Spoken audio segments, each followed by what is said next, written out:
करेंगे। कालीचरण जी, क्या मायावती को तो कोई रोक नहीं रहा, वो सावधान तो सबको कर रखी हैं। अरे भाई, सावधान करने के साथ अब खुद को भी तो इतना सशक्त बनाइए कि वापस अपना वोट बैंक समेट लें। बिखर गया सब कुछ, ना आप खुद संभाल पा रहे हैं, ना दूसरों को संभालने दे रहे हैं।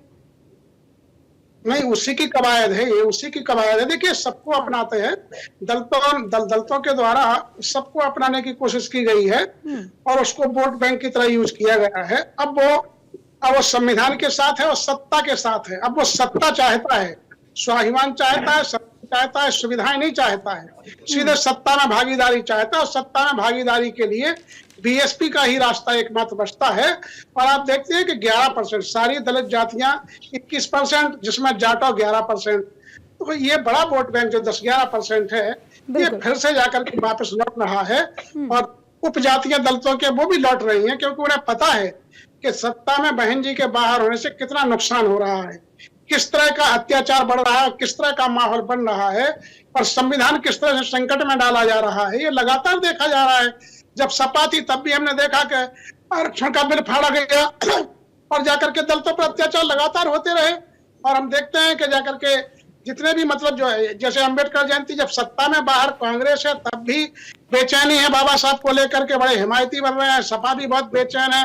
लेकिन जब सत्ता में थी सपा तो बहुजन नायकों के साथ क्या किया, स्वयं बाबा साहब की मीटिंग राजनीति नहीं चलती, मुझे ध्यान है, अब नहीं करते, लेकिन बाबा साहब जब सत्ता से बाहर होते हैं तो बाबा साहब कागजों पर राजनीति नहीं चलती। मायावती एक ट्वीट कर दें, एक पोस्ट कर दें, उससे तो बात नहीं बनेगी। ग्राउंड पर आप हैं नहीं तो दलित किस ओर देखेगा? दलित किस ओर देखेगा? हर दल का अपना एक स्टाइल होता है, हर दल का स्टाइल होता है। माननीय कांशीराम साहब कहा करते थे कि हम लोग आंदोलन में विश्वास नहीं करते, हमारे लोग भूखे पेट हैं, मजदूरी करने जाते हैं, उन पर बाद में मुकदमा ठोक दिए जाएंगे, ना उनके लिए बचाव के लिए कोई है, ना माहौल है, मनुवादी तंत्र सब जगह हावी है, तो परेशान हो जाएंगे।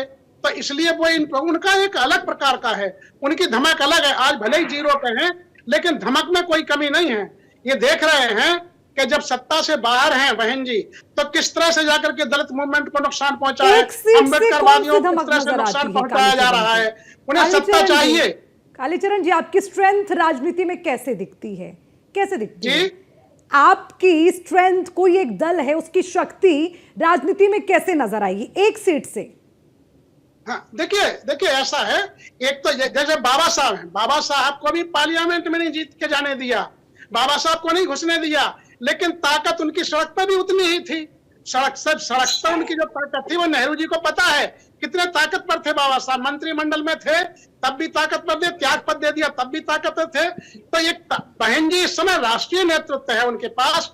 बहुजनों का एकमात्र जो है कोई यदि बहुत स्वाभिमान पूर्वक जो है, जिसको दलित चाहते हैं, जिसपे अपना सब कुछ कुर्बान करने के लिए तैयार हैं। हाँ, गलतियां कुछ हुई हैं,